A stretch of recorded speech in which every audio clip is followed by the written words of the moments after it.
hay un acuerdo.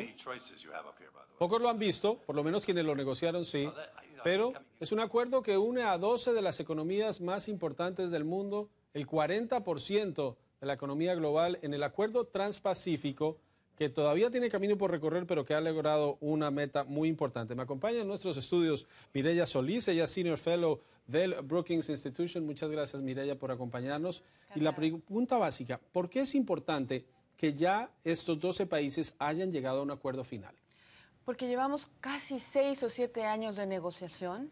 Ha habido muchas oportunidades en las que parecía, sobre todo en este verano, que ya se lograba un acuerdo y a final de cuentas los temas sensibles impidieron que se llegara a este acuerdo. Entonces yo creo que es fundamental que finalmente ya se hicieron los tratos políticos necesarios al más alto nivel para entonces darle un empuje a este acuerdo, que es en realidad el acuerdo a vanguardia en cuanto a la agenda comercial mundial. Para quienes nos ven en sus residencias, estamos en Estados Unidos y en toda América Latina, ¿por qué es importante este acuerdo y por qué es importante que ya hayan llegado a un texto final?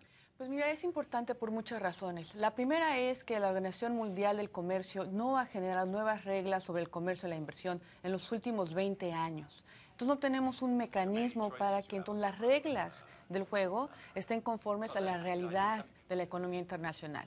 Eso ha provocado que muchos países, incluyendo Estados Unidos, hayan avanzado con la negociación de los acuerdos mega. Estamos hablando de 12 países, como tú decías, que representan 40% de la economía mundial y que es muy ambicioso en términos de eliminar aranceles, pero también es muy ambicioso en términos de crear las condiciones para que entonces se puedan empresas de distintos países reubicar y que haya en verdad una igualdad de circunstancias para las empresas de todos los países. Chile, Perú, México forman parte del acuerdo y decía la Casa Blanca hoy a través de su portavoz que en el caso de México esta es la renegociación del NAFTA. ¿Por qué?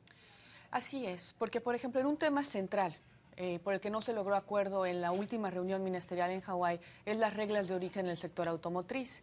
Cuando se negoció NAFTA, se negociaron reglas muy específicas de contenido regional, 62.5% de contenido regional, para que dichos automóviles tengan acceso al trato preferencial en materia de aranceles.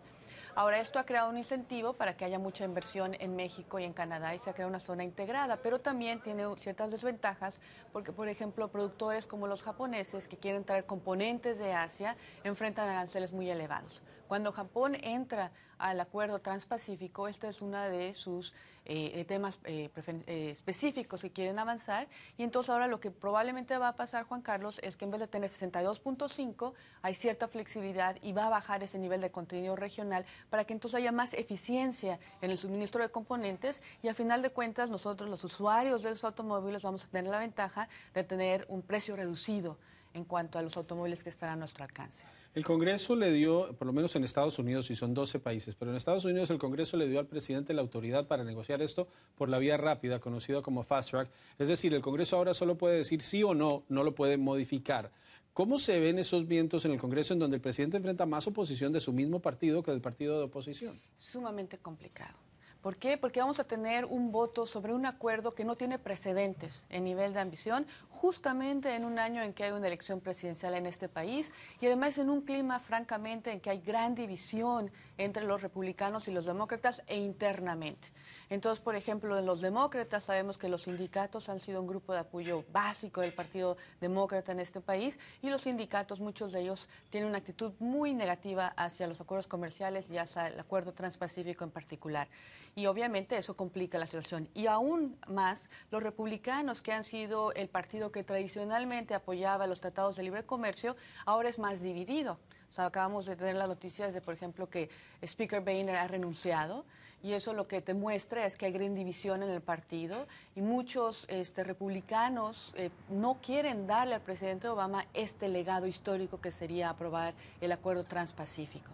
Entonces no está claro ¿cómo va a funcionar esto? Esto va a requerir unas alianzas, va a requerir que el presidente venda el acuerdo, que realmente consiga el apoyo de los miembros del Congreso.